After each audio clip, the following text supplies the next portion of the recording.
Are we live now? We're live now, Chair. Thank you. Good morning, everyone. Apologies for the delay. We have a few technical issues. But welcome to this meeting of the People Overview Committee. I'm Councillor Peggy Mullock, Chair of the committee. I'm obliged to inform you that this meeting has been live streamed and recorded. Members of the public will be able to hear the audio of the meeting and view the papers shown on the screen. This meeting is being held using remote technology, and should any committee members experience technical difficulties during the meeting, they should immediately ring the support telephone number they have already been supplied with. Everyone is requested to mute their microphones unless asked to speak. Please only use the chat function to indicate the desire to speak. Do not use it for anything else. As Chair, I will interpret the Council's existing standing orders in light of the requirements of remote participation, with advice from the Monitoring Officer prior to making a ruling. At the start of the meeting, I will ask members of the committee to confirm their presence and any disclosable pecuniary interest they have in any of the items on the agenda. I will ask everyone invited to speak during the meeting, including members of the committee and officers, to introduce themselves each time before they speak. Members are reminded to disclose any pecuniary interest in any matters to be discussed, which is not included in the register of interest, and leave the meeting prior to the matter being discussed.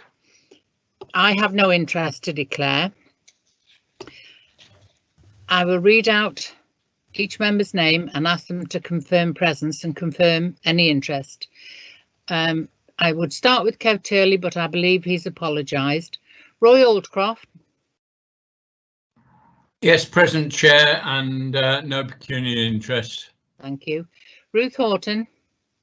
Present, Chair, no pecuniary interest, but I will declare I'm a trustee of a charity for adults with learning disabilities. Thank you. Christian Lee.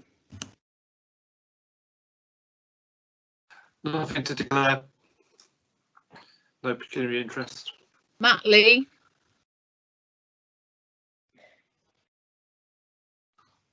Matt Lee? No. Elliot Lynch? Present, Chair, and no pecuniary interest to declare. Next would be Cecilia Motley, but she's also sent her apologies. Kevin Pardy? Present and no pecuniary interests. There is also Carol Morgan and Sean Lines, but I don't think we've heard from them. Is that correct, Daniel? That's correct, Chair. I will now turn to the items on the agenda. Can the committee officer confirm if there are any apologies or substitutions?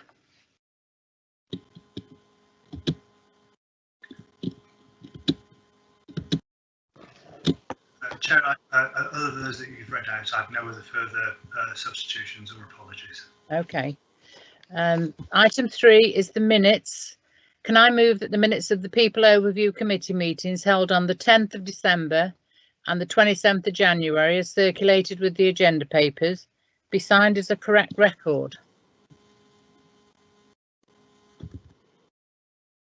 Seconded, Chair. Thank Roy you. Aldcroft. I will now accept these minutes as a true record. Public question time. I don't think there are any public questions. There are no public questions, Chair. Okay, member questions. Apologies. There are no member questions, Chair. Okay.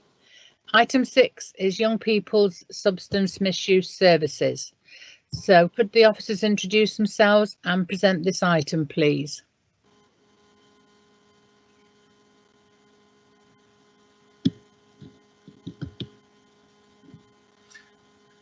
Jane, regrettably, you're on mute.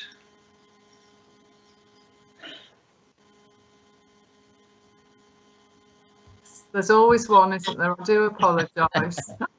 So, good morning, Chair. Good morning, members of the committee.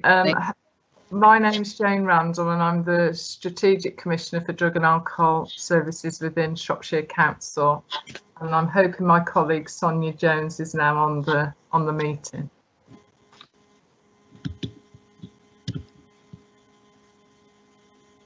No. No, she's not with us yet, I'm afraid. Oh, right, okay, because she thought she was in. Okay, I do apologise. So I have my colleague Sonia Jones, who will be hopefully joining us, and she is the manager of the Young Person Service for Shropshire.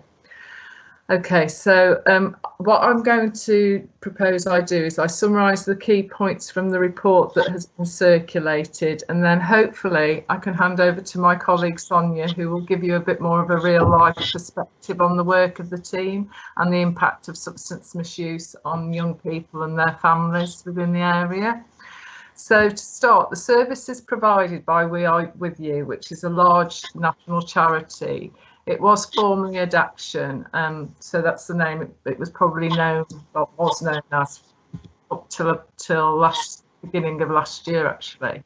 It has over 50 years of experience of working within the drug and alcohol field. The service is commissioned by us to work with young people up to the age of 18 or 21 if they've got special educational needs, or if they've been a young person who's been looked after. There are transitional arrangements in place for moving young people into the adult service, and because the adult service is also provided by We Are With You, it is a very seamless transition. However, the young person service will continue to work with some young adults beyond the sort of age margins, if that is felt to be most appropriate for that young person or young adult. The majority of young people entering service are not usually dependent on drugs or alcohol, but their use will be problematic, and it will be having an impact on their relationships, on their education, mental health, behaviour, and also they may be involved in criminality. But in the main, young people don't usually become dependent. So the whole purpose of a young person's substance misuse service is really to catch young people early and hopefully, you know, change the pathway for them. So if I turn to graph 1, then, as you can see, graph 1 illustrates over the last 3 years there's been a marked increase in the number of young people coming into service. This is in contrast to the national trend, which has seen a reduction. Although we don't fully understand why this is, and it's not because we think that there are more young people in Shropshire using substances, we do believe that the development and adoption of the smarter screening tool that supports early identification and appropriate referrals to service is clearly a factor. So it was launched in 2017, and as you can see, since the rollout and training across the young person's wider system, the numbers coming into treatment have increased. Our belief as well that the tool is very useful in terms of that early identification is further evidence if we look at graph 2, where the majority of referrals are through the educational route. Again, this demonstrates that young people are being identified at a much earlier stage within universal provision, and it may also be the reason why we are not seeing so many young people coming through the sort of higher level services of mental health and children and young people's social care. That said, we continue to look at the pathways and review these periodically. In terms of vulnerabilities, the majority of young people who enter service, some of them will have had experience of other factors such as domestic abuse, parental drug and alcohol use, mental health and self-harm. As graph 3 illustrates, we are very similar to the national average for the onset of early substance misuse, which is also a predictor for future drug and alcohol use and dependency. And 1/4 of all young people are entering service with using 2 or more substances, which could include nicotine. If I move on then to graph 4, this illustrates what the primary substances of choice that young people are disclosing when they enter service. And as you can see, you know, Shropshire is very much like the national picture. Cannabis continues to be the main primary drug of choice of young people. Until a few years ago, alcohol was always the second primary drug of choice, or what young people entered services having problems with. But if we look at the cocaine and ecstasy elements on the graph, and we were to redefine these under stimulants, then actually within Shropshire it would be stimulants that would be the second highest substance that young people are entering the service with, and not alcohol. I'd also like the committee just to note that heroin again is showing on the graph as a primary drug of choice. And although nationally and locally the numbers are really small, so I don't want to cause too much alarm, it is an area that we need to monitor. As a couple of years ago you wouldn't see heroin being cited at all, either very few nationally and nothing at all in Shropshire. So it was seen as being a dirty drug by young people, but just more recently it seems to be gaining some momentum again. So it's something that we do need to keep an eye on, because obviously heroin is very addictive, as is the stimulant cocaine. In terms of strategic developments, there are two key pieces of work that are currently in progress. The first is the work around the hidden harm agenda, and that is the work that is looking at identifying children that are affected by parental drug and alcohol misuse. And this work obviously is multi-agency, and we have a task and finish group that includes our health and social care partners. And then the second piece of work that's in progress is with our education colleagues and schools, and that's on developing a drug and alcohol policy, really to support schools that is going to be underpinned by safeguarding, and particularly the issues around exploitation. So those are the two pieces of work that are ongoing at the moment. I'm not sure if my colleague Sonia is with us now, and I don't know if this is the time to take questions or whether we do that at the end. But if we do that at the end, what we're going to do now is show a piece of film from Channel 4 News that was recorded in November last year in Shrewsbury, and this really gives a flavour to how criminal exploitation of young people not only impacts on them and their own health and well-being and mental state, but also on the family. And then hopefully, if Sonia is with us, she's going to talk some more about the work of the service and what they've done. But if not, I'm happy to pick up that part of the presentation. So Daniel, if you can run the film. Yes, you're going to have to bear with me, I'm afraid. This is going to be a little clunky. So just yes, okay.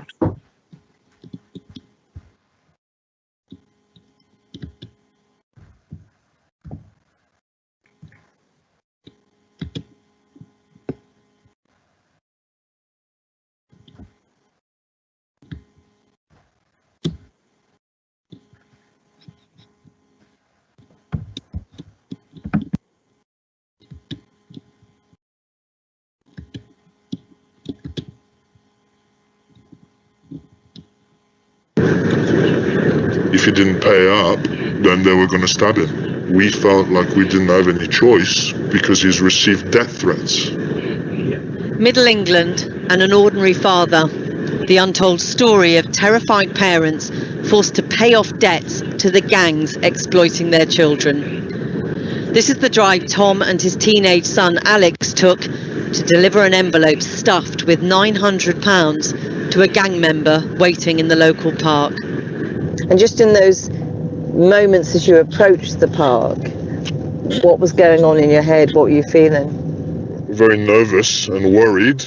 Just the fear of those people, because these people are capable of anything. They are real criminals, and my son knew that.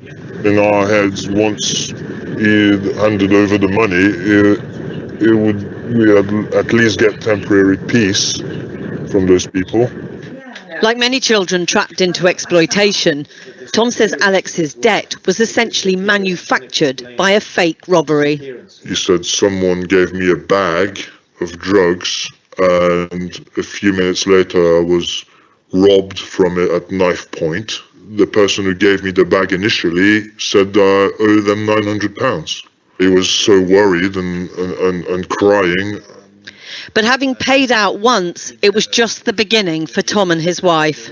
It came to light that he owed PayPal £500, and he actually said that people made him sell stuff online, he was collecting the money and not sending the goods.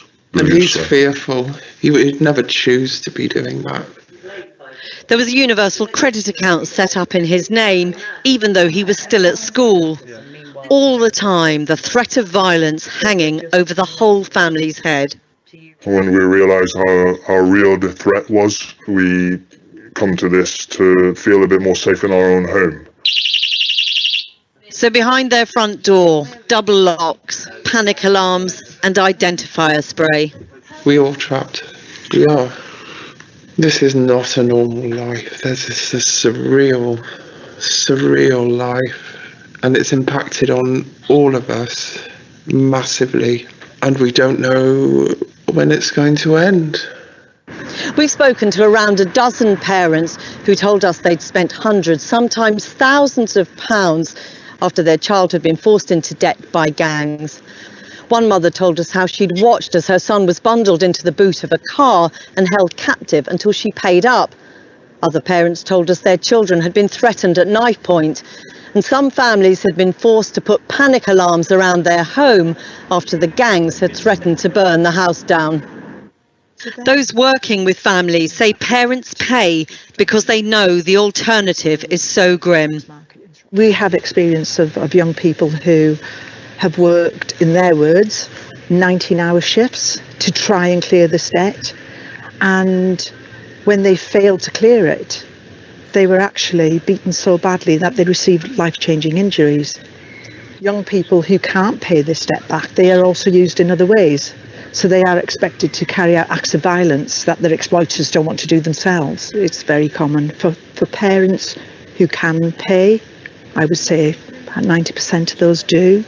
We have paid 3 times now, paid the debt off 3 times, amounting to just over £3,000. James says his son Alex was a casual cannabis smoker. One day a local dealer accused him of losing a bag of drugs, and suddenly he was in debt.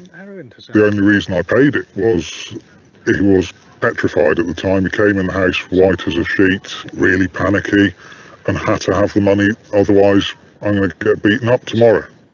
Once in debt, James says it was clear Chris was then forced to sell. There was no doubting the pressure he felt under. Physically wrestling us and trying to punch us to get out of the house. You get a sense of how frightened he is in those moments. Totally. What child would be at that stage with their parents? To see him really panicky to get out of the house and violent. That's not in any way a normal reaction. James believes it's time the authorities faced up to how big a problem this is and just how many people need help. I thought we were maybe one of the few families, but there's an awful lot. It's absolutely rife. It's a very middle-class town, and you think it's not happening, but it is. The issue is everywhere. The drug usage is high, and there's an audience, a market for it. So the sales will be made. The threats will always be there. The National Crime Agency have recognised debt as one of the weapons used by child exploitation gangs for a number of years. Yet there's still no national strategy for how police should deal with it. The National Police Chiefs Council told us people should seek support from their local force or charities, and that police would seek to prosecute where there's evidence to do so. The officer who heads up a national task force of gang and community safety experts for the Home Office insists government is taking this seriously, but he's well aware it's fighting for its place on the agenda. I do worry that it won't continue to be a priority. I appreciate the challenges for central government and locally in terms of dealing with the current challenge, which of course is COVID, but within lockdown and outside of lockdown, and now it is very active, and the levels of violence that are coming with it are increasing. The harm that's coming with it has increased. The numbers of young children and young people that are caught up in it has increased. So yes, it cannot slip down central government's priority list. For the families, it is their only priority, keeping themselves and their children safe. What they need, they say, is more help to do just that. In a statement, a Home Office spokesperson said,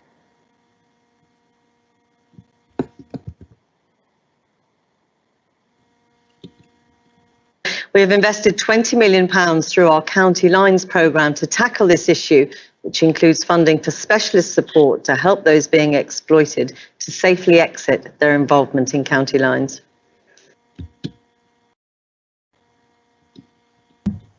That's it. That's what was just give me a moment. Thank you. Is Sonia on the call yet?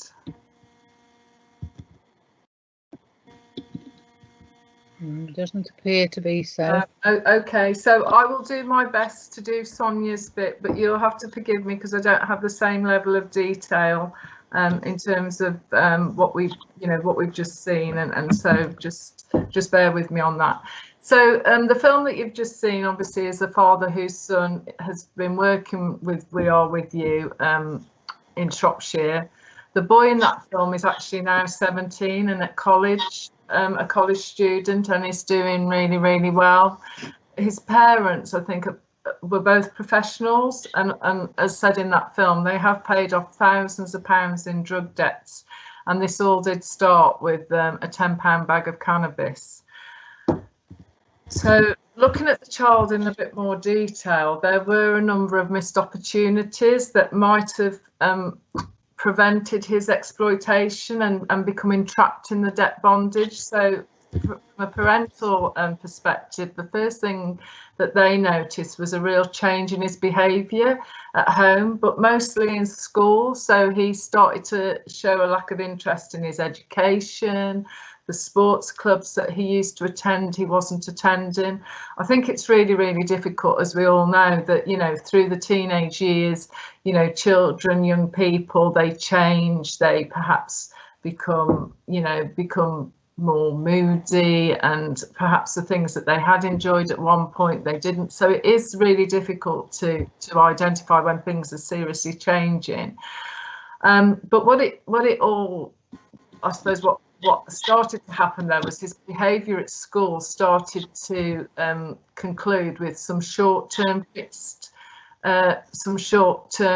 exclusions, and that was for things like walking out of school, ignoring teachers' requests, you know, small scuffles with other students, and it started to show a sign of cockiness that had not been around before. But again, you know, difficult when you know there's lots of other changes going on with the young person. And he had started to smoke cannabis, and I think this is one of the key elements that probably Sonia would want to get across, that quite often cannabis smoking is seen as recreational, but quite honestly, it does appear to be one of the drugs that the criminal gangs use to, I suppose, build relationships with young people at first, and then use that to then exploit them. So the period of him becoming trapped in debt bondage was apparently around 6 months, and the parents paid off the first debt, which was fairly small, which was £150. But as you saw in the film, this sort of grows, and he was trapped in the debt bondage for about a total of 18 months. So when he first became trapped in debt bondage, he was 14 years old. So from a service user perspective, so from a young person substance misuse service perspective, We Are With You support young people who are being at risk of being exploited. They certainly do link cannabis use as a significant factor in that relation. They work very closely in a multi-agency approach with our children and social care services, with health services, to support the young person. So certainly don't look to work in silos, and also with our educational colleagues as well. We Are With You did commission a piece of research from Chester University to look at the characteristics and profile and parents' experiences in child criminal exploitation. The most significant findings from that piece of research was that the majority of the young people involved in criminal exploitation are male, which obviously is, as we know, a national issue. And the average age in Shropshire is around 15. But interestingly, the majority do attend mainstream education. So we talk about criminal exploitation as anybody's child, because there is always a risk that anybody's child, regardless of family background, can become embroiled in it because of the way that the criminal gangs use children, particularly those under the radar, i.e. not known to police, not known to children's services, to create those friendships and relationships that then lead to the exploitation. Parents in the research informed the researchers that they'd lost the ability to parent the child, found it increasingly difficult, and that their child had become unrecognisable, which I think we saw some of that in the film. So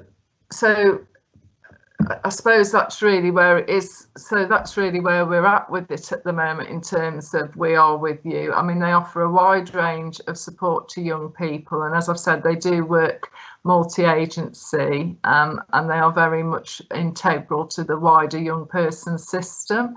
I think that's fair to say. So yeah, I'm probably not done Sonia a very good job, but I've done my best based on the ability that I know in terms of this case. You have indeed. I just have concerns that these children have not been in education for nearly a year now. You know, where's that going to affect everybody? Because, you know, a lot is picked up in education, isn't it? It is, and you know, although obviously children have not been in school, schools are still, you know, have still got contact with the majority of their young people, and certainly throughout the lockdown and the last 12 months pandemic, we've continued to see referrals coming into the system. So I think that's quite encouraging.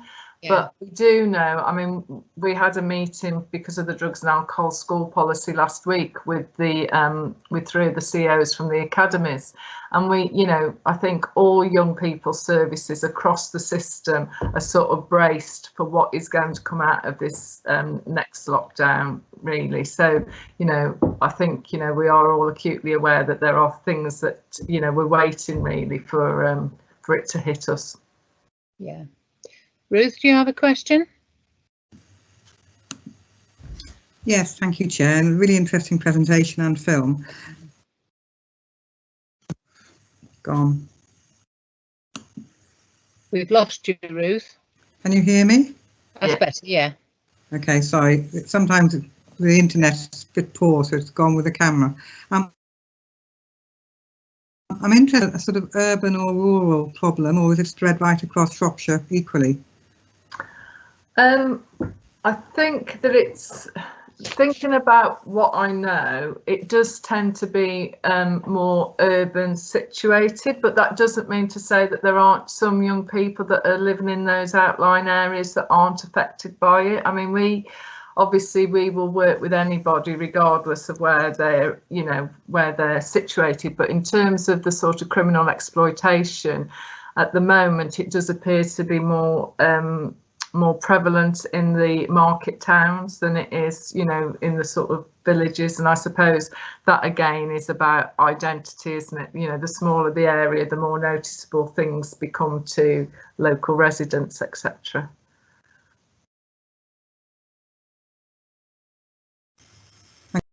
Okay.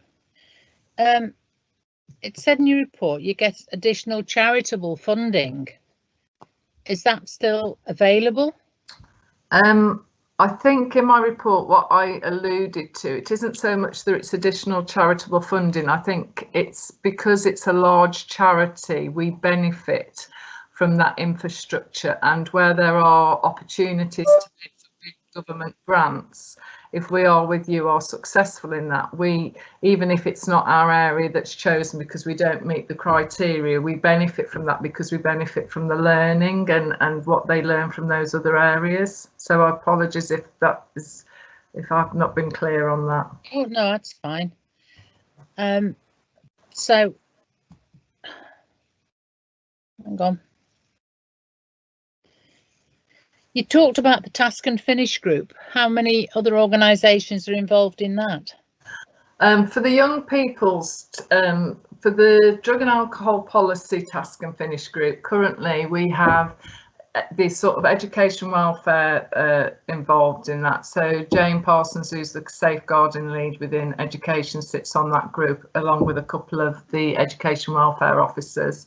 We have 3 CEOs from the big 3 academies, and we obviously have We Are With You. That's currently that group, and it was, I suppose, the purpose of that group was really to look at, because drug and alcohol exclusions, I think, were the second biggest reason for exclusion. So it was really just to sort of home in on that.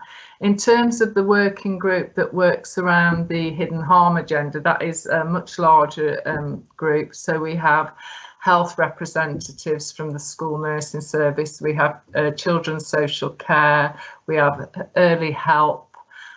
We obviously have the substance misuse service. You know, we have midwives represented on there, so we have an array of services on that group. That's really good to hear. Yeah, Christian, you have a question?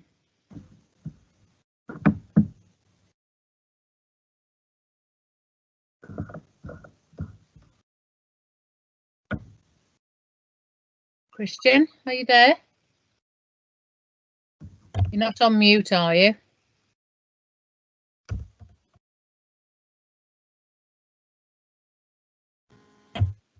Christian is indeed on mute, and I think he's lost his screen as well. Oh gosh.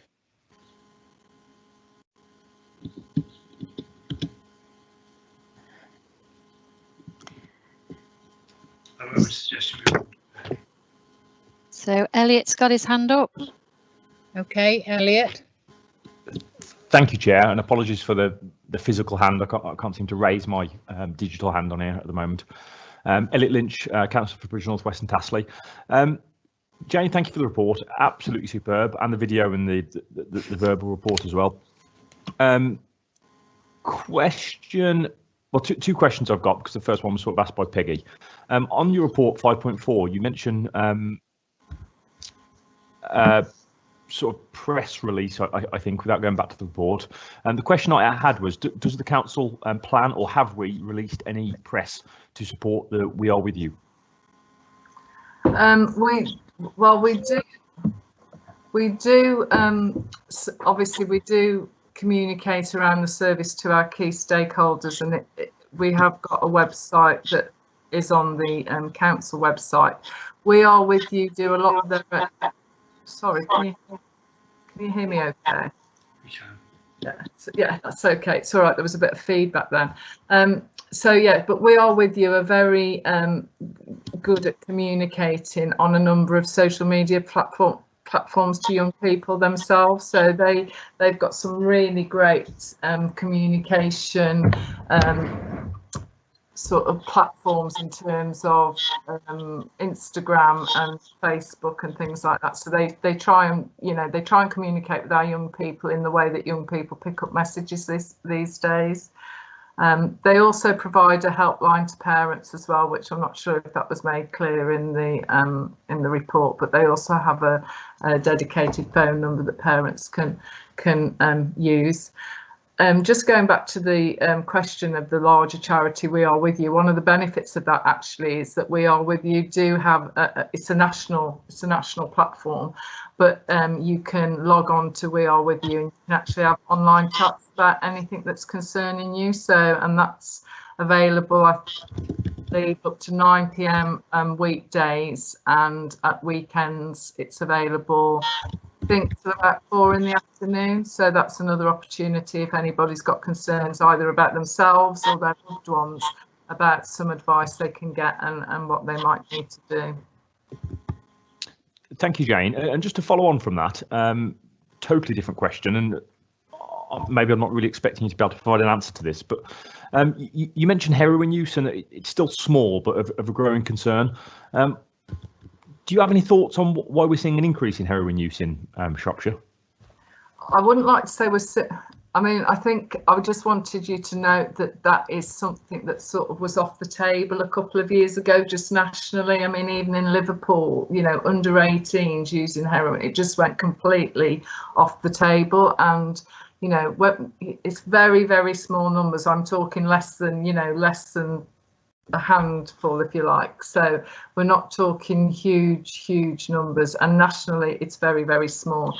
I think the concern that I'm trying to raise is that, as we know, in the 90s and in the 80s, you know, we had huge amounts of heroin issues because it became the sort of drug of choice of lots of young people.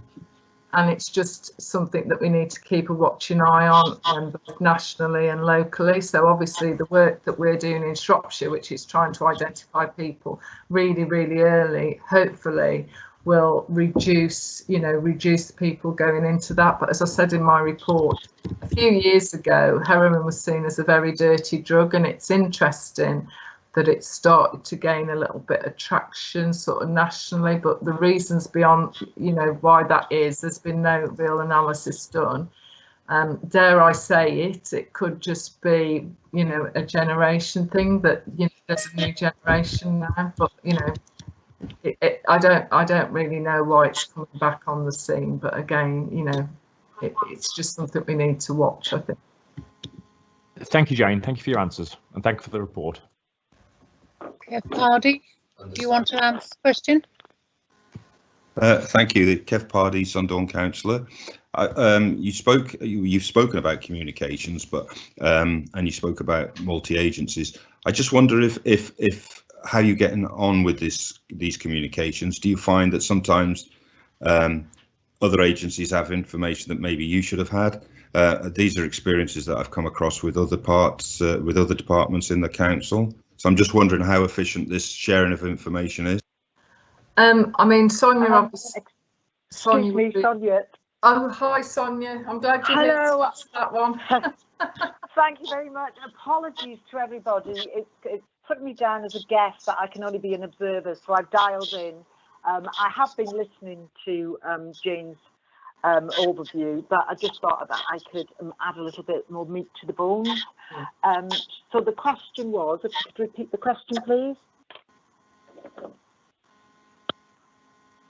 Is that me you're talking to? Sorry. Yes. Okay, sorry. Communications, we've spoken today about communications and multi-agencies, and I'm just wondering how your experiences are, how efficient the sharing of information is. You know, have you ever come across you haven't got information that others have and you should have had? Thank you. Yeah, no problem. It's not a problem. I think we are with you. We are so embedded within the children and young persons wider workforce within Shropshire. So we have a presence at every level. So we would sit on exploitation triage, we sit at the panel, we frequently attend multi-agency meetings. So we work so closely with our partners. We meet with them every twice a week during lockdown in relation to discussing vulnerable children. So that really isn't a problem for us in Shropshire because we're so embedded. Thank you. Okay. Councillor Calder, do you have a question? Yes, thank you, Chair. It's on a line with what Councillor Pardy was just talking about, and I'm just wondering, a few years ago there was a really good outreach programme that went into schools to highlight the how vulnerable young people were to relationship exploitation, and I'm just wondering, is there any programme like that that's actually going out and talking to young people and talking to them about how vulnerable they actually are and how easy it is for them to fall into this kind of exploitation? How aware are young people, I suppose, that they are incredibly vulnerable to this, that it's not just doesn't just happen to somebody else, it could happen to them? Do you want me to pick this one up, Jane? Yeah, if you can, Sonia, that'd be good. Yeah, thank you for the question. Yes, there are some different projects that are happening throughout Shropshire. What we decided to do was to go back to parents at the beginning. So we held an exploitation week-long event in relation to working with parents. Yeah. And we actually accessed 500 parents through those evening events. And that was something that was done by Shrewsbury schools only. So we're looking hopefully to roll that out with partners from Early Help and the local authority. In relation to young people, there is the CLIMB project, which is a Police Crime Commissioner funded project. So they are funded to deliver early intervention messages to young people. There's also the police engagement team who go into schools and talk about exploitation. And we had an exploitation week that we ran via our social media. And what we're seeing with young people is they really are keen to look at Instagram. So we produced a series of exploitation cards in relation to early intervention around this, and that's proved absolutely phenomenal. But what came out of that was we had somewhere in the region of 20,000 access our Facebook page alone, and many of those were parents, and they were parents from all over the UK. So yeah, there is work going on, and there is work going on in relation to partnerships, and that's the key to this. I actually attended one of those sessions that you did with the parents at one of the shoes, right. And it was very good. Yeah, thank you. Thank you very much. Thank you. I'd like to know, to what extent does the service work with CAMS? Do you want me to answer that again? Yes, if you don't mind, Sonia, you're much better placed with your relationship. I think something that's quite unique in Shropshire is our relationship with CAMS, because nationally CAMS and substance misuse teams have worked in quite separate and in isolation, really. What happened in Shropshire is we had the local authority JTI inspection, and it was identified that we needed to tighten up how we work together, mental health and substance misuse. So we have the only one that's come together in the UK, which is a joint working protocol. So what CAMS have is they have a substance misuse lead, and we have a mental health lead. And those two workers come together to discuss cases that both services have identified that they have concerns about. We also have what we call joint work protocol in relation to fast-tracking young people into service as well, because what used to happen in the past that mental health service would say that they really need to stop using substances in order to work with them, but that doesn't happen in Shropshire. So we work together, which is something that's quite unique and actually is gathering quite a lot of interest nationally. That's good to hear. Thank you. Ruth, you have a question? Thank you, Chair. Ruth Houghton, Bishop's Castle Councillor. It's really interesting to hear the work you're doing on promoting these services through Instagram and social media. But is there anything that as local councillors and local members we can do to raise awareness in our communities of these services? Yes, I think that communities have a key part to play, and I know that town councils, for example, have been doing such a lot of work with Shrewsbury Town Council, and they're really proactive. I spoke to their exec group about this, so they are really on the ball. They know what's going on in relation to We're With You, and they're funding youth projects, which we work side by side with, along with local authority youth projects as well.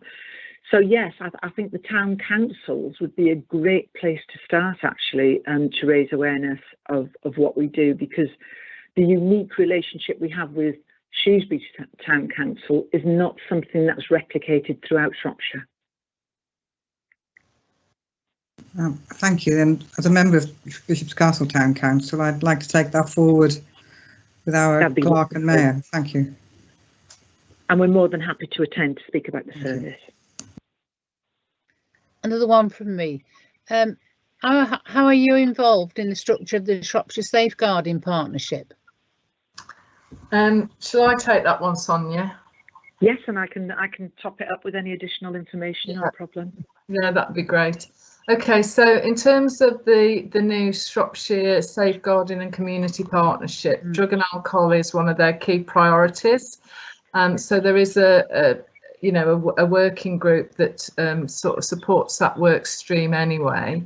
However, because of drugs and alcohol being very cross-cutting, what you'll find is that myself and Sonia sit on the exploitation group that is part of that Safeguarding and Community Safety Partnership, and also on the neglect work as well, which is around children that's happening So we're very much sort of integral to the work. So although we've got our own definitive priority around drugs and alcohol per se, because of the cross-cutting nature, we also sit within other areas of those priorities, and obviously the work then is supported through those groups as well. And Sonia can talk a little bit more about how operationally she's involved in taking that forward. Yes, please.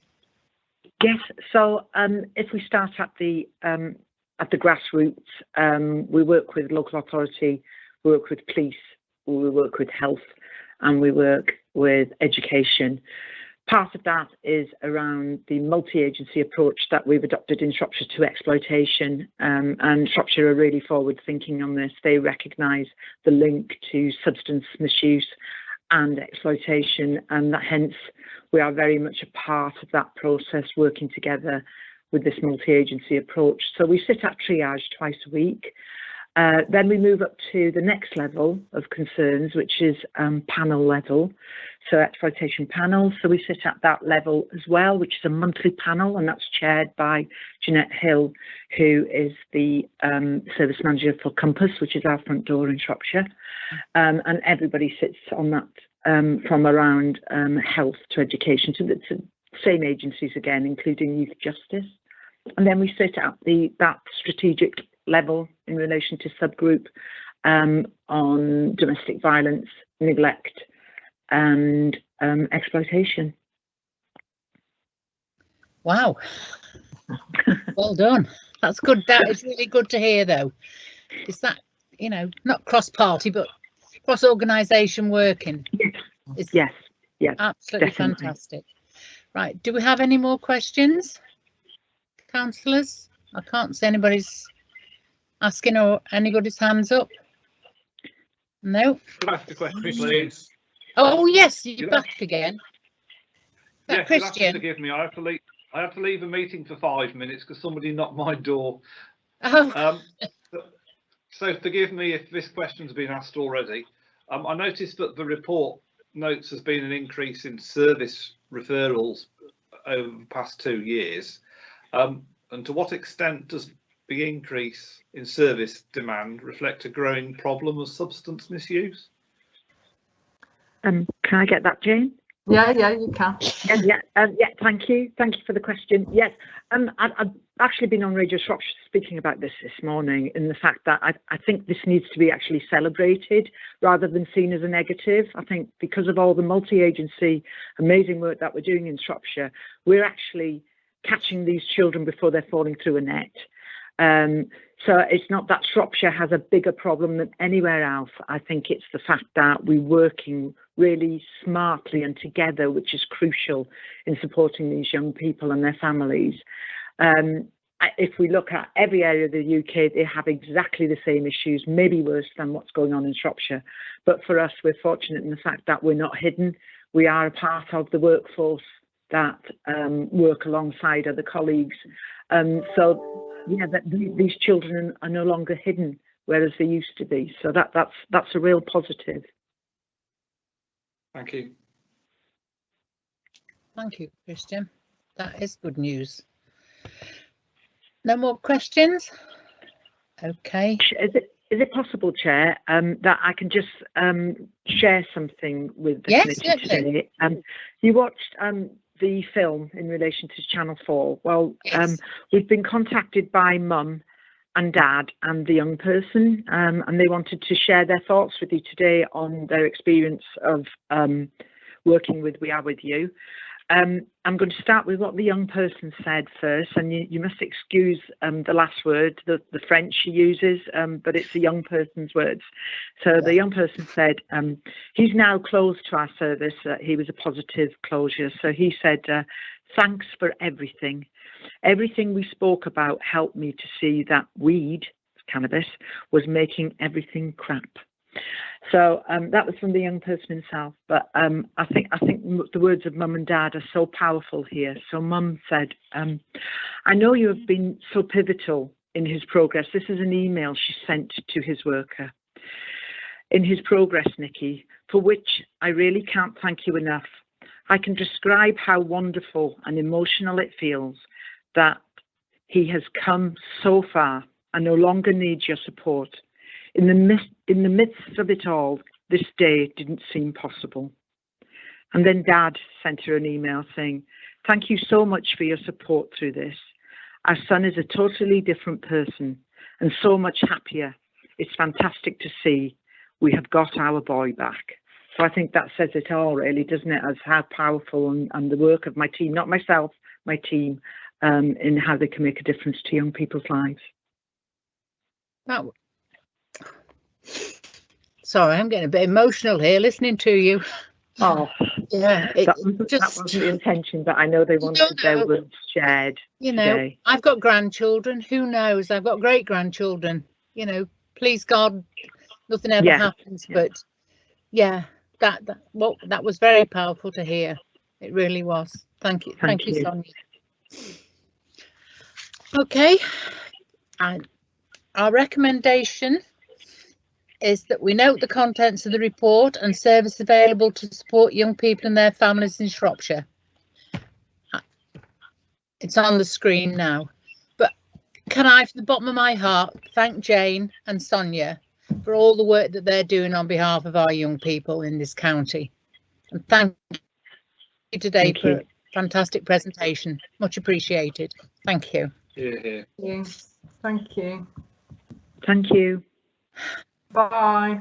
Bye now. Bye. Bye. Bye. Thank you. I'll pass on that to the team. Bye. Thank you. Thank you. Bye. Oh, gosh. We now go on to item 7, which is the short breaks to provide respite for all age carers. Would the officers like to introduce themselves and present the item, please? So hello everybody, my name's Karen Bradshaw. I'm the Director of Children's Services. I'm going to do a very brief intro and then I'm going to hand over to some officers. So perhaps we could just turn to those officers who are going to present, and that's Lisa, Steve and Michelle. Would you like to introduce yourselves? Yeah, sure. Hello, morning everybody. I'm Lisa Preston and I'm the Service Manager for Adoption, Fostering and Residential Services for Shropshire Council. Hi, I'm Steve Ladd. I'm the Service Manager for Disabled Children's Team Service for Shropshire Council. Good morning all, I'm Michelle Davis. I'm Service Manager within Adult Services and I'm responsible for commissioning our services for adults with learning disabilities, mental health and autism. Morning, Michelle.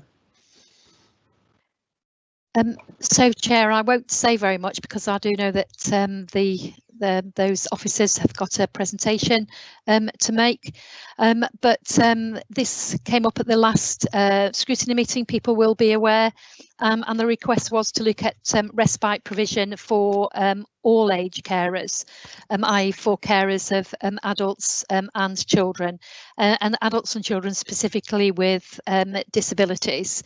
And this is a really important piece of work for those carers for whom life is often very challenging, often very difficult, and who really benefit from that respite provision. And from a children's perspective, means that in many cases, it allows children to remain with their family because that support can continue to be provided. But I'm going to hand over now to our presenters. I'm not sure who's going to speak first, whether it's Steve or Lisa, and I'm guessing that Daniel is managing the presentation. So Daniel, Lisa and Steve and Michelle, over to you. Thank you very much, Chair. I do believe it's Steve first. Let's find out and press this button. I think it's me. Over to you, Steve. Yeah. Okay. So thanks very much, Daniel, for that. I guess I wanted to take an opportunity just to bring some life to the report that you all have had an opportunity to read in terms of our services for disabled children's team, for disabled children, sorry, across the county.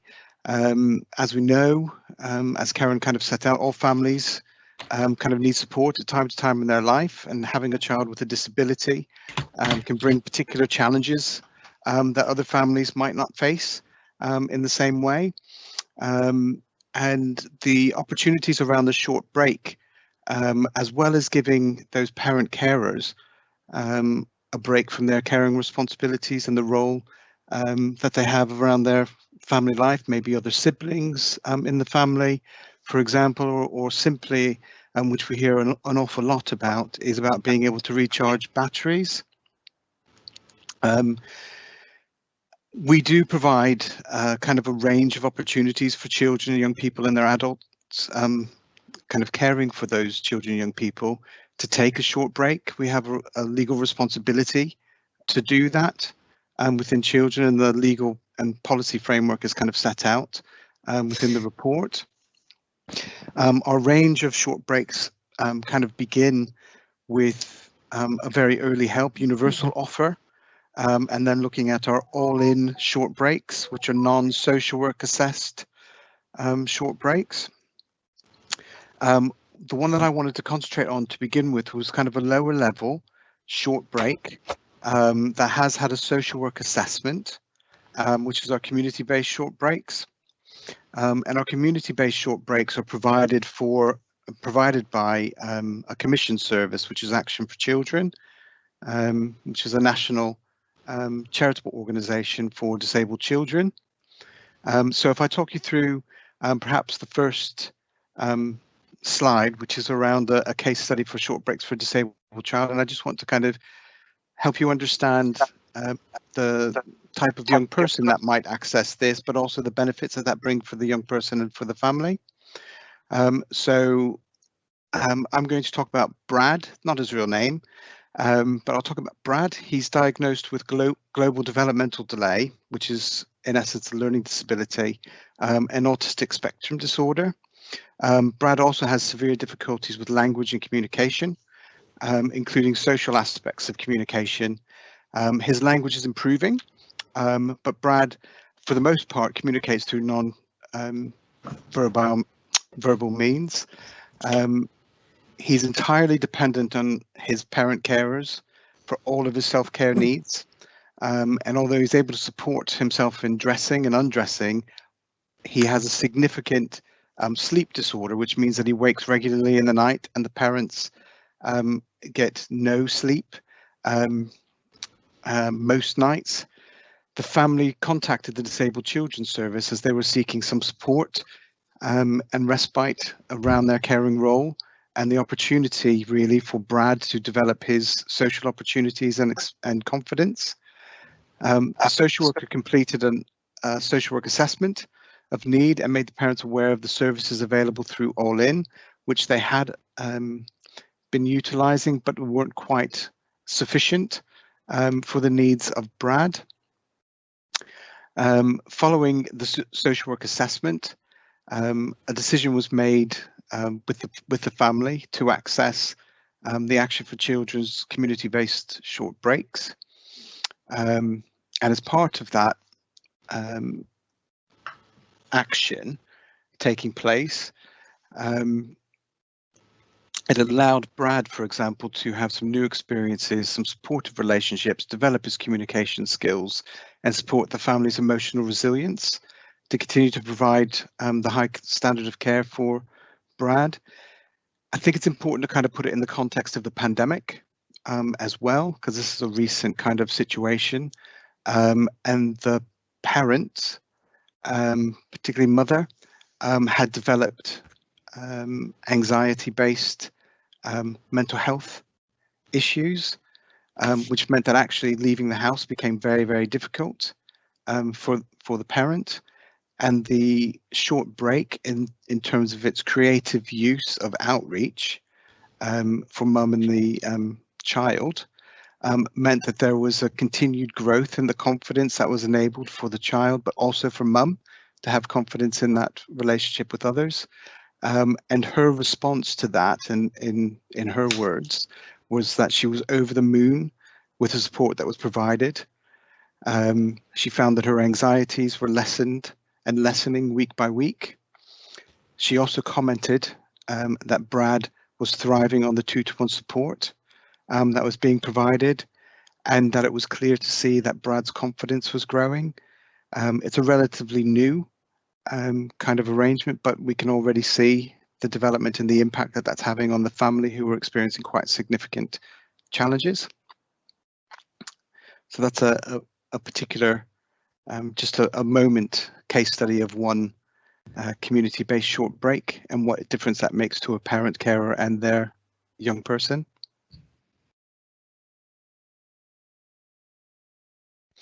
If we move up to, and you'll see from the report that there's a range of short breaks that are available for children. Again, following social work assessment, one of the range of opportunities that are available for families is an overnight short break, which we also commission from Action for Children. We have one home in Shropshire that provides that service.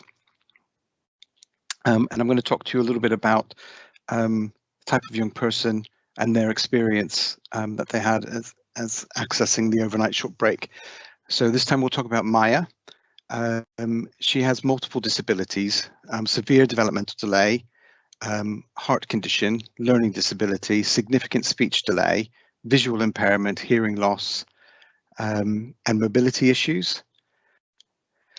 Maya requires support with self-regulation in terms of her emotions, and becomes very frustrated when unable to communicate needs or when others cannot understand.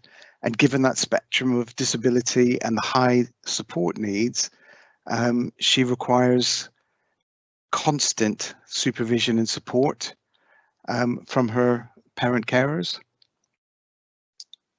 Following the assessment that was undertaken by the social worker and overnight short breaks discussed with the family as a way to prevent Maya from entering the care system, because it was very potential for the family not to be in a position any longer to care for Maya at home.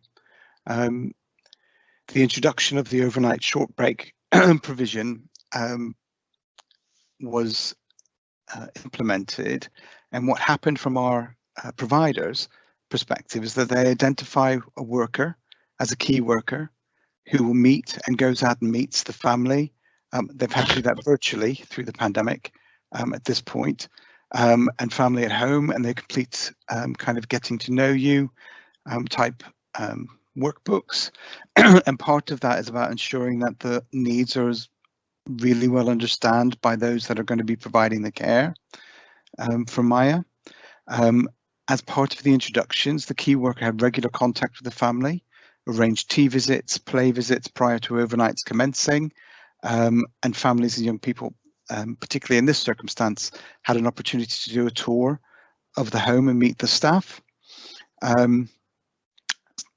The outcomes that were intended for Maya really as part of this was about being able to spend some time away from her primary carers to develop positive relationships, increase her social opportunities and access to suitable activities. That includes choice of activities and interest, having time with peer groups and relaxing and having fun with friends, really taking part in that, and really focusing support on developing independence and life skills in preparation for adulthood, which is really critical for a number of our young people who, particularly in disabled children's team, will transition into adult services.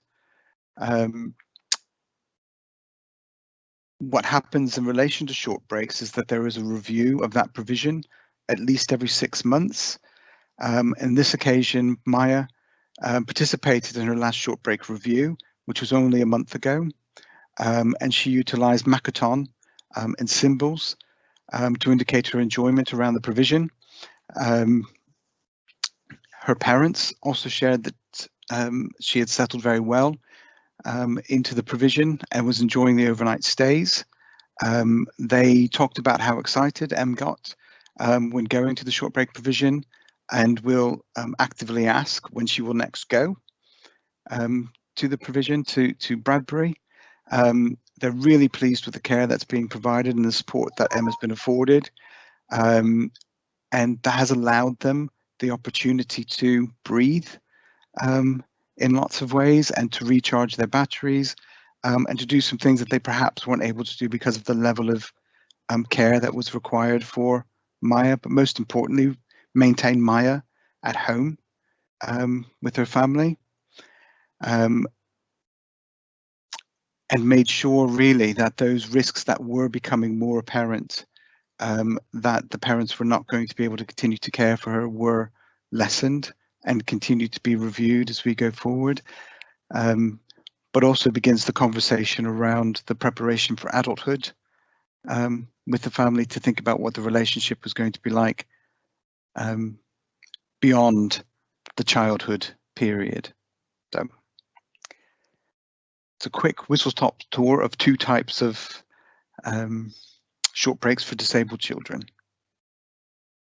Can I also add, in relation to disabled children, we also have short break foster carers that are working on behalf of Shropshire Council. We did have about 4 or 5 carers, but over the course of the last 18 months, most carers have either resigned or retired from fostering, so have been around quite some time. At the moment, we only have 1 short break foster carer who's providing support to 2 identified families, and we are in the process of trying to recruit more short break carers. And the reason I'm raising that is because if we had more children placed with short break foster carers, it would free up Bradbury to care for some more of our more complex young people, which may then result in more wider service offer for more children. It used to be quite a popular form of fostering, short break fostering for disabled children. There isn't a massive appetite for it at the moment, so we are going out there quite hard on a recruitment campaign to try and recruit more carers, and we're hopeful that that will certainly elicit some response. Since we put the advert out about 4 weeks ago, we've had 2 inquiries which have been followed up on now. And really it's a gentle way of being introduced to fostering, because it can just be weekends or holidays or even daycare support for some of our more vulnerable children. And it then just free up that resource of Bradbury for some of the more complex children that need a high level of support. Okay. Shall I move on, Peggy, to talk about the aspects of respite more generally? That'd be good. Thank you. Yeah. Okay, so as well as disabled children, obviously we have other options to provide support for families or for foster carers that need a break. We've tried to move away from the word respite within fostering to use the word foster breaks. And the reason for that is respite has a connotation that means that the child needs to be looked after elsewhere. Mostly it's about providing parents or carers with support. So we've actually moved away to calling respite as its traditional word to more foster breaks for children, or short breaks. And the 2 ways we do that are we've got some foster carers that will care for children on a foster breaks arrangement, and that can either be with 2 carers that know each other quite well, or it could be foster carers that are approved to actually provide short break care for children requiring some time in care but not a full-time placement. I'll give you a really good example of that. We've got a family at the moment where there's a 7-year-old child and a 17-year-old child. The mum's due to go into hospital for an operation, and we're trying to identify a foster care that can provide 2 weeks care for a child, so they won't necessarily have to become looked after. It's so we can support that family to in a particular period of stress, a mum's got to go in for an operation but the children will go home. So that's one element of some of the support we give to families in the community. Often if we've got children in foster carers arrange their own breaks between themselves, which is preferable, and they either use other foster carers that the children know, or they use their own family members, which they can go for a short break, which will be the same as if I was to send my children to a family member, for example, for a weekend, so I could go away for a weekend. It's that sort of trying to make it more a natural break for a child that would be done in any other ordinary family as such, and that's done within a family setting. So when foster carers are approved for Shropshire, they are approved as short break, short-term or long-term carers, which means we can try and gently introduce new carers into fostering by providing some weekend care for children before they then take on a longer-term placement, which seems to get people used to what requirements are of fostering, and gently introduces them to the way their own lifestyle is going to have to change if need be for to accommodate a child. So we've got that. The other thing we've got in Shropshire, which is quite unique to us, we've got Havenbrook, which you'll see the slide now. Havenbrook is our short break home, which has got 5 beds in total, 4 of which are to provide short break care for children.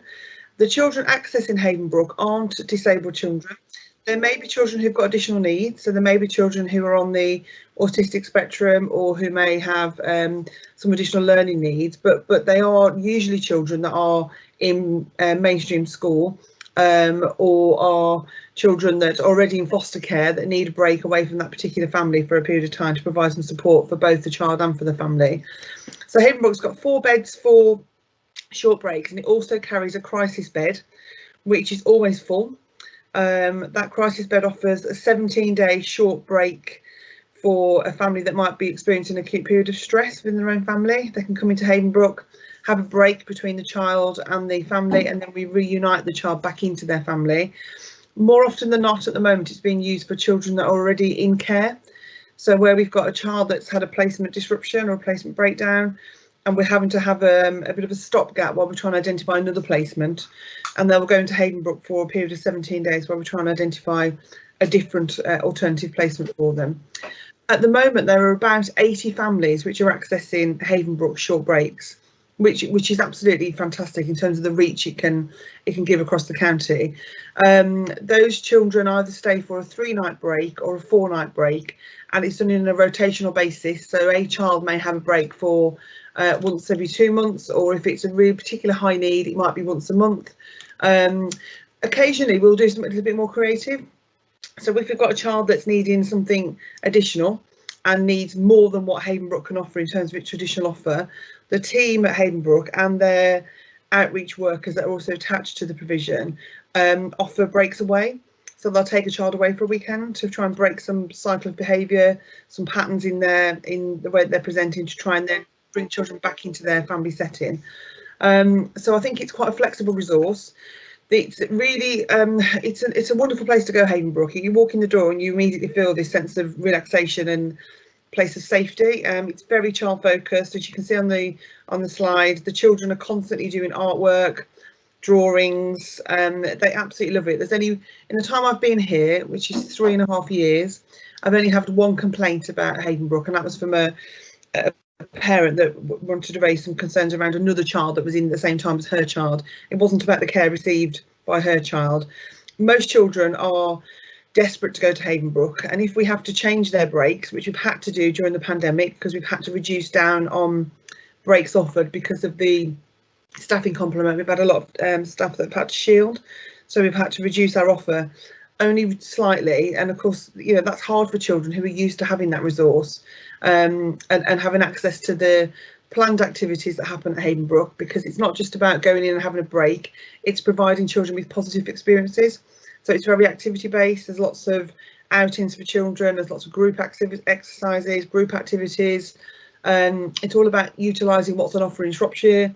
There's a lot of walks, there's a lot of camping going on, there's a lot of exploration of the local countryside. So it's really geared around trying to grow a children's holistic experiences, which is really positive. The children that use Havenbrook are children that have been referred through to children's social care. So there will be children either that are subject to a child in need plan, they could be a child that's subject to a child protection plan, and also they are also children who are already looked after, who might be in, say for example, a connected carer placement with a family member or a foster placement, where we know if we don't provide some short break support, the placement will become vulnerable and may break down. So it's about trying to use our resources creatively to prevent children from having to move around too much, and it feels a little bit like a holiday for them, I have to say. I mean, it's a really nice environment. I have got one letter that a child has written, and I'll just read some of the extracts out from it. As I say, we've got over 80 children accessing, so I didn't want to present 80 letters, but I think they are all up on display probably around Havenbrook. But just from this one young lady, I refer to as Kate, and she's a 15-year-old girl who comes on regular short breaks, and she's been accessing now for 1.5 years. The cut-off point for Havenbrook is 17th birthday, just so you're aware of that. And the reason for that is because when it starts from age 7, so when we have children who are aged 7 to 17, it's a massive age bracket, and what we don't want to do is have children in there who are quite old and you know, sort of knowledgeable about life generally and what that might mean for a 7-year-old, for example, that's coming in new to the system. So what we try and do, we split children into groups. So we may have a 4-day break where we've got an older group of girls and boys, and we might have a weekend where we've got a younger group of girls and boys. We try not, if we can, to mix it too much, because it's actually about providing age appropriate activities for that particular age group of children, and also particular needs. So it could be that we have girls one weekend, or we have boys another weekend, or if we feel it's safe, we can mix that and offer a mixed sex setting. But this particular girl, who's known as Kate, is 15. She's been accessing Havenbrook for 18 months. And she said she's been accessing it for 5 days at a time, sometimes twice a month. But if there's a cancellation, because that's the other thing, it is a voluntary service. For those children that aren't looked after, that are living with their families, this is not part of a, your child must go here, it's voluntary.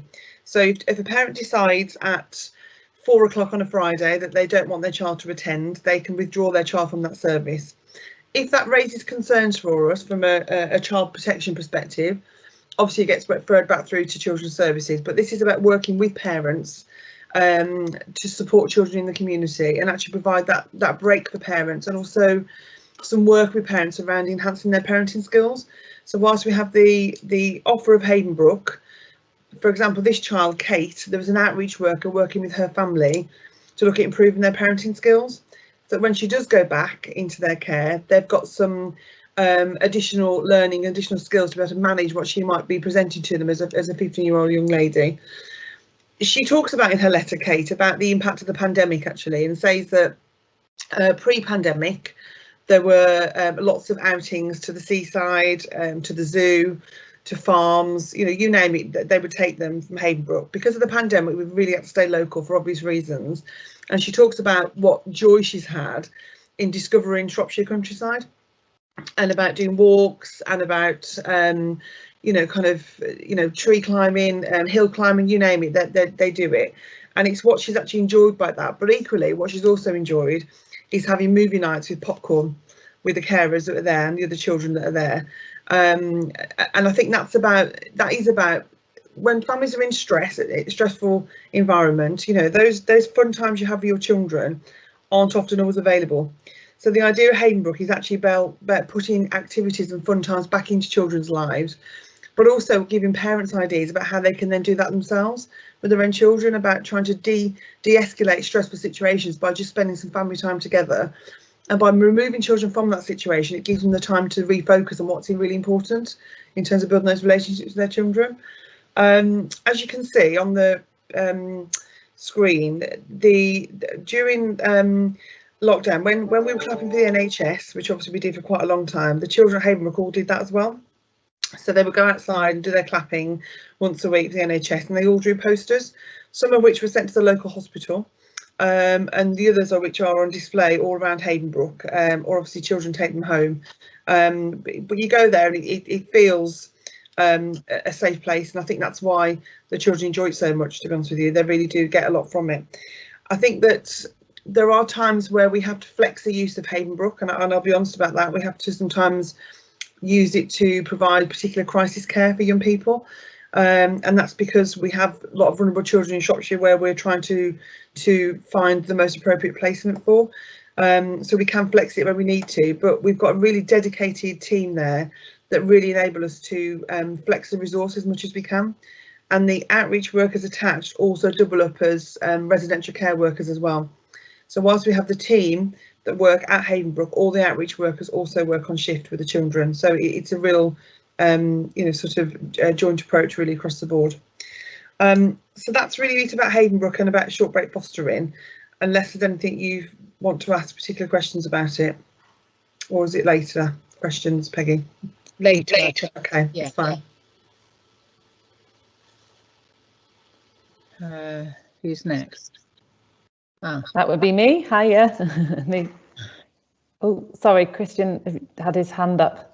Right, yes, Christian Lee, councillor from Bridgenorth. I hear, Lisa, that you're trying to recruit more people, adult people that can offer foster breaks for disabled children. How big a pool of people would you ideally like to have, in view of the fact that you've only got 2 at the moment? Well, I've got 1 at the moment, actually, Chris. I think ideally what we'd like to have, I think a good number would be 10, I think, would be 10 families that could actually offer short break fostering to probably 2 children at a time, because obviously the idea about doing short break fostering is you don't do it all the time, you just do it weekends or on holidays. So if we had a group of 10 offering support to 2 families each, that's quite an extensive offer really, but it's going to take some time to build up to that. So yeah, I was going to say, do these people get paid at all? Yeah, they do.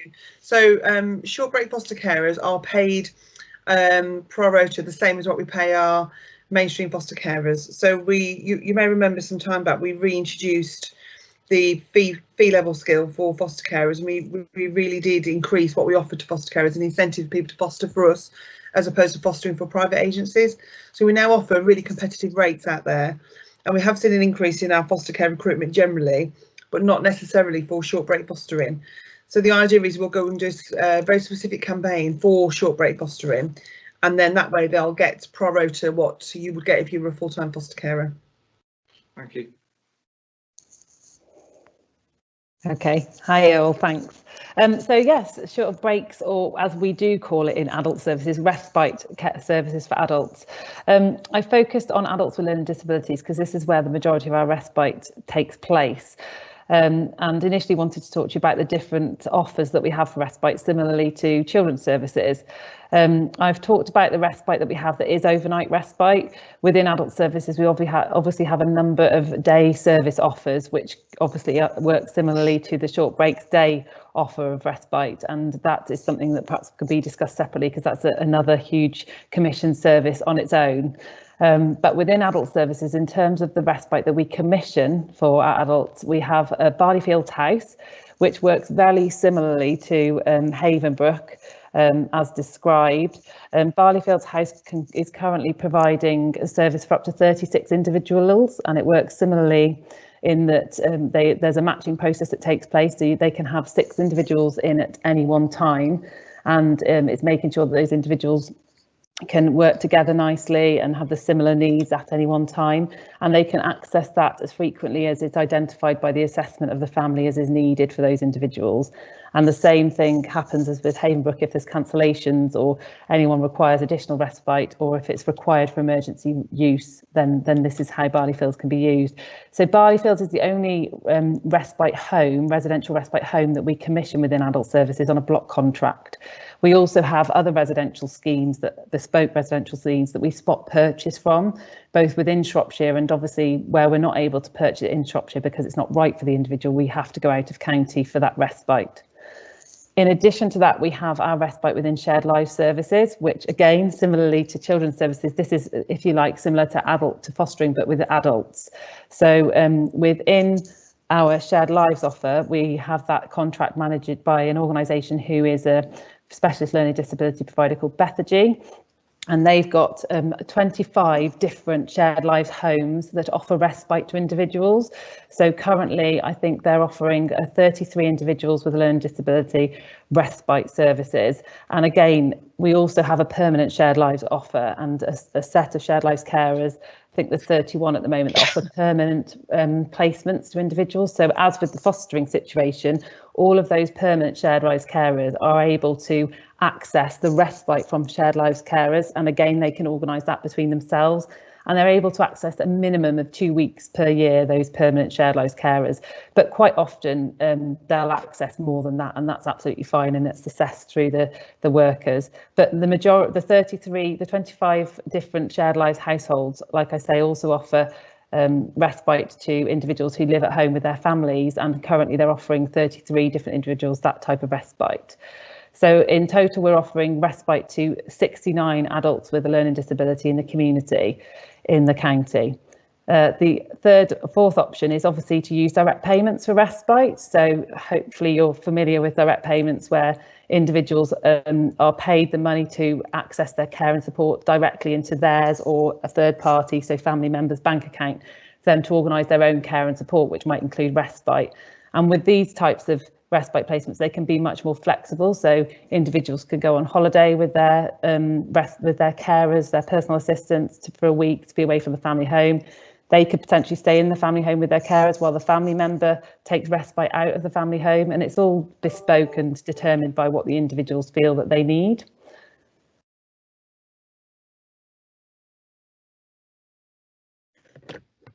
Thanks, Daniel. So just to give you an idea of the costs of the respite that we purchase currently within the county, and I think it's really important to say that looking at those costs, considering the impact and the costs that we would have to pay for residential care or care in supported living schemes, if the families were unable to support those 69 individuals at home, we'd be looking at significantly higher costs for those placements. So the respite is really, really important to enable those families, again, similarly to in children's services, to be able to continue to support their loved ones. So that just reflects that, really.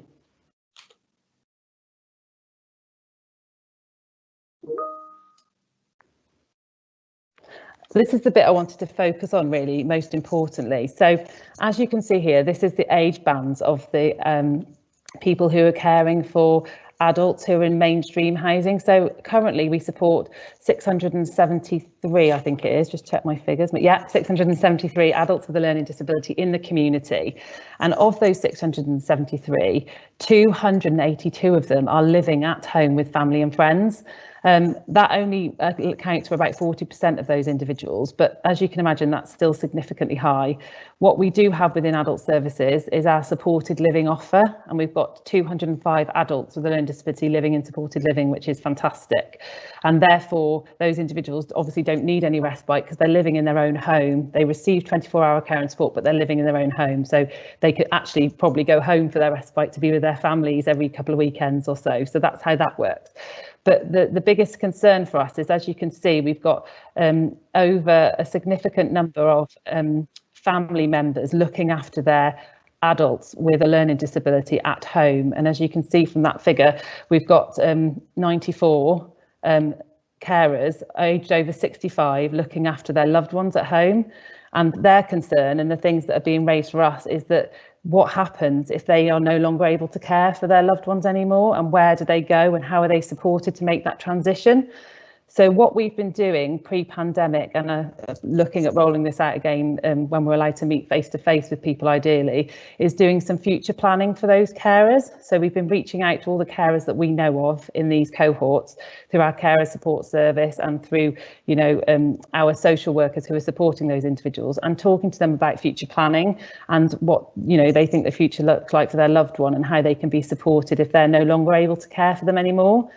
We've got a really lovely example of this. We've got two ladies who were supporting their adult sons who were aged 50 and the mothers were in their 80s. The two gentlemen were attending the same day service together, so they already knew each other, and the mothers knew of each other but didn't really have much to do with each other. Sadly, both mothers lost their husbands, so they were widowed, and as a result of this they started thinking about the future for their loved ones. Their adult sons were in the 50s, they were in their 80s. They're worried about how they could be supported if they were no longer able to do that anymore.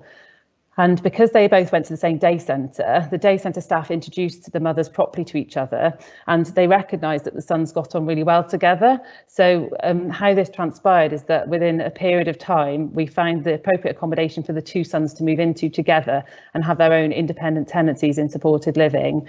And the two mothers became really close friends, and now they meet regularly. Well, obviously not currently, but they've been meeting regularly for coffee. They take their sons out together, and we actually use that story, and we actually use those two parents to come along to those future planning sessions to talk to other parent carers and about the positive experience they've had, because it is really daunting to let go of the loved ones that you're caring for, especially if you've cared for them all their life and they're now in their 40s, 50s, and you're really concerned about what their future looks like for them. So the other things we're looking at alongside that is whether we can do practice runs with supported living. So it's really difficult at the moment because all our supported living schemes are tenancies with individuals. So we can't obviously invite someone else into someone's home, if you like, but we can set up specialist schemes that specifically look at trial run supported living so that individuals can live together for the weekend, and it can also be used as an alternative form of respite. And then, during that period, they can identify what they both like, if they get on well together, and whether a move in together permanently is the right step for them, and look at where they want to live and, being close to their family still and still having regular access to those families. So that's really, really important. That's a really important piece of work that we're working on now. And we're using this information that we've got around the carers in those age ranges and those cohorts to reach out to them initially to make sure we start that future planning through the social workers and through the assessments. And on top of that, it's making sure that we've got the right accommodation for individuals, you know, out there, and making sure that the accommodation that we access through our registered social landlords is right for those individuals, that it's got all the right adaptations in, and that it's in the right location for them to allow their independence. So that's really, really important. I think another really important thing to mention about respite within adult services is obviously the focus when those individuals are in respite placements is to continue with the work that they've been doing, whether it's in the day services, with their families, on their college courses, to build their independence, their level of independence that they're able to achieve, and to support them to do this. And Barley Fields do a lot of that work whilst they're in respite placements there, as do the respite within shared lives services. So it's really positive so that they can come away from those respite placements and continue to develop those skills either at home with their families or in their permanent placements if they're in shared lives services.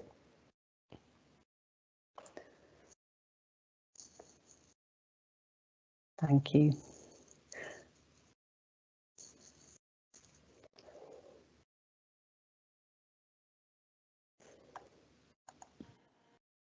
I think that marks the end of the presentation, Chair.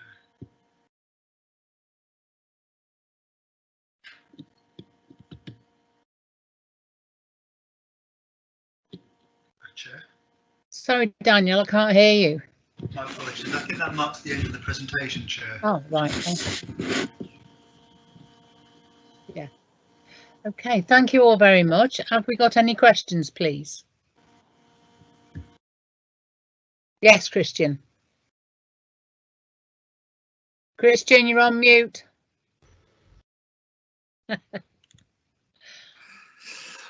Thank you.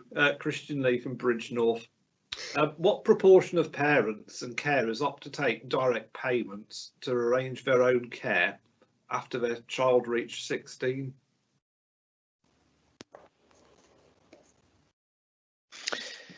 So shall I come in on that bit to start with? We have approximately 90 children, young people, families that access direct payments.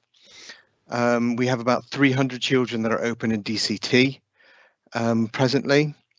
So there's a good proportion of that, but it's often a mixture of direct payments for some, whilst that might also include some access to community short breaks too.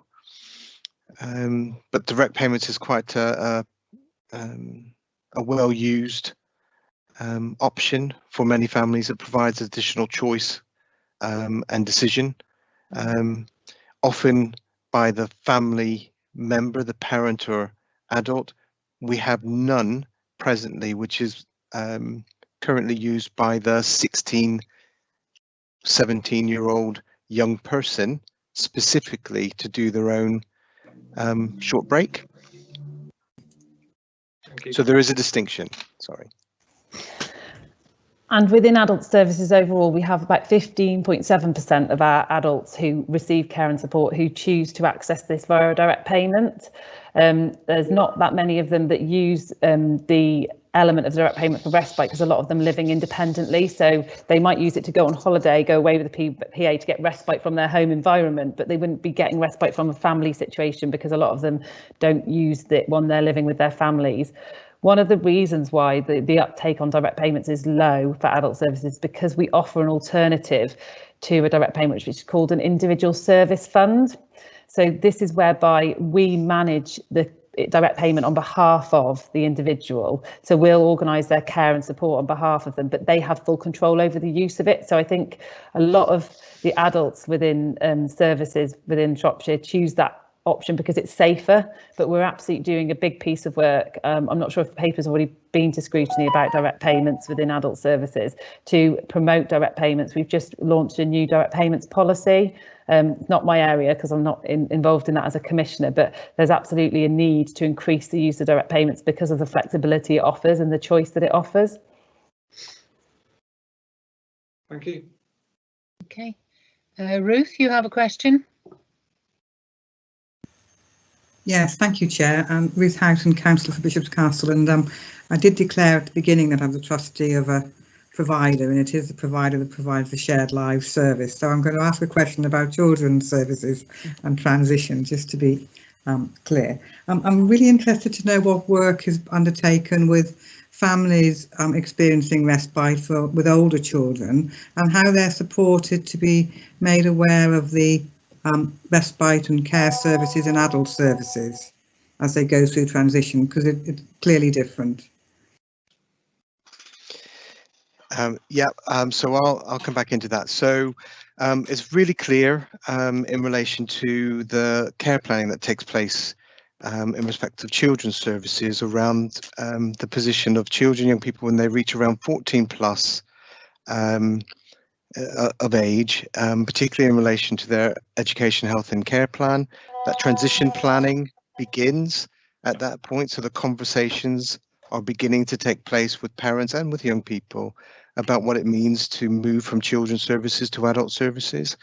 And actually in Disabled Children's Team at the moment, we are working with our Preparing for Adulthood team, which is in the adult service.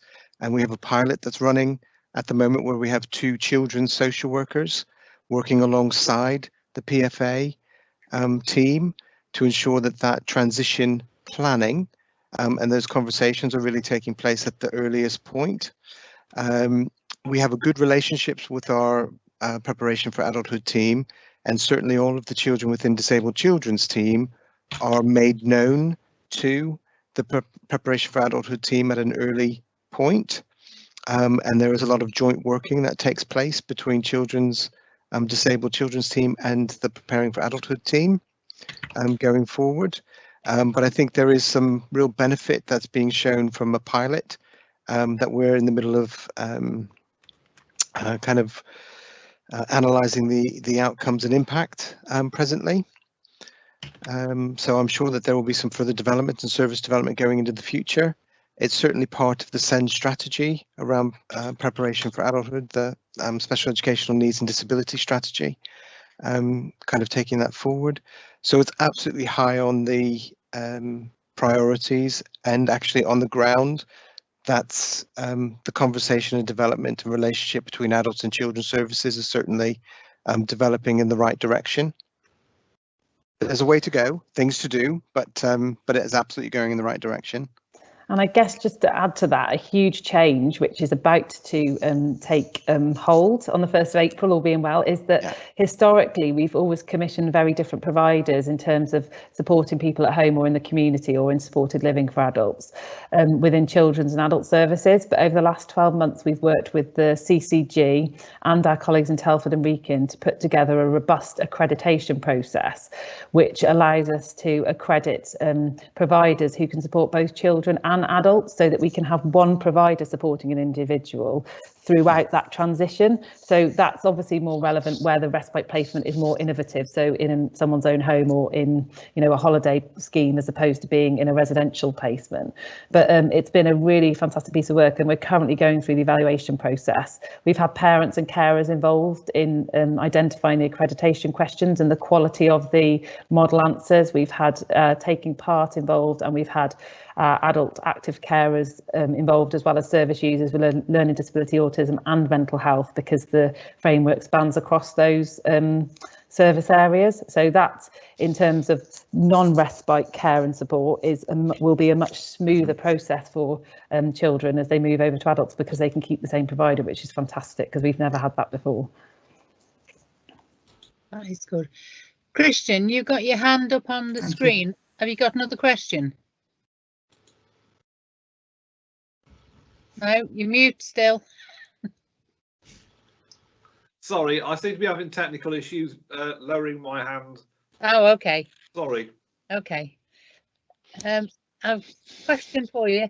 How is the service planning for the inevitable increase in demand, given the increase in the number of children with a disability in Shropshire?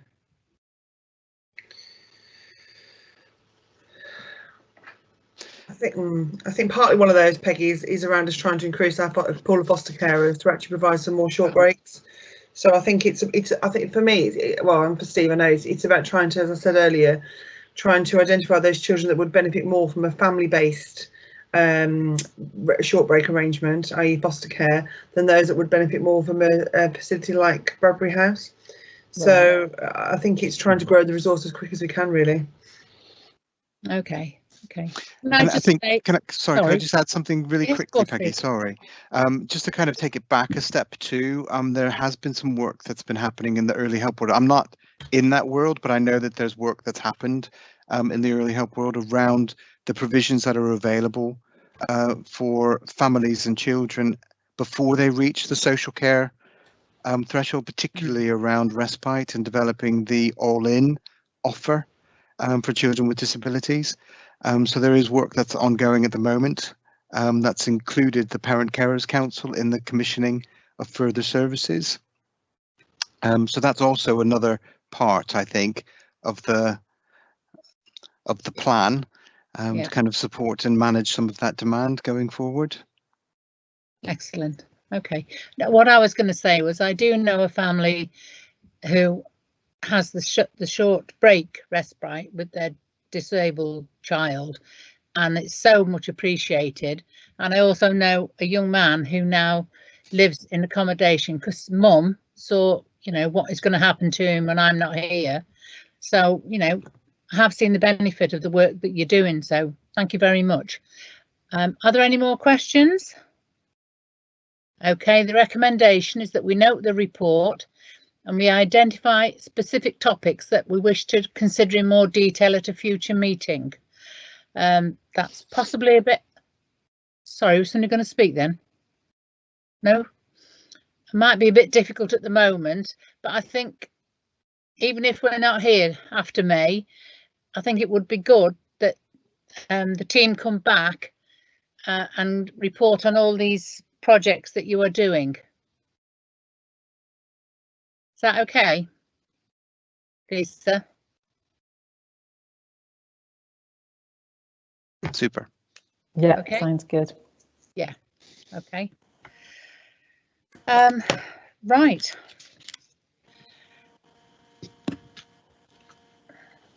Thank you all for attending today and for an excellent presentation.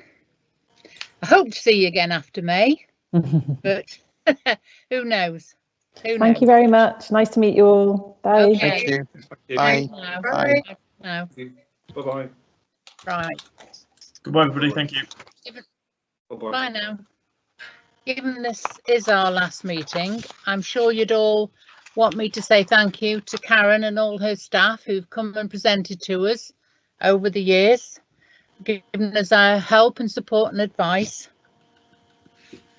And last but not least, Daniel, for all, I had to laugh when I was putting this support for his help, advice, arguments and much needed guidance. And I'd like to thank all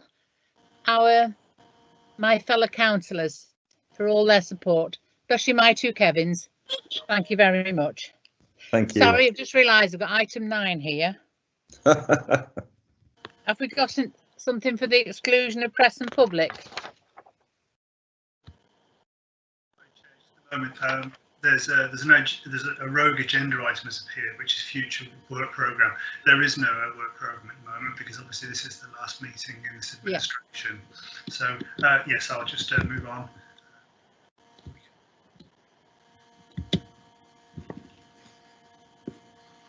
We need to exclude the press and public for this final item if we agree. Everybody agree? Okay. Okay, marvellous. I'll just end the meeting. Bear with me.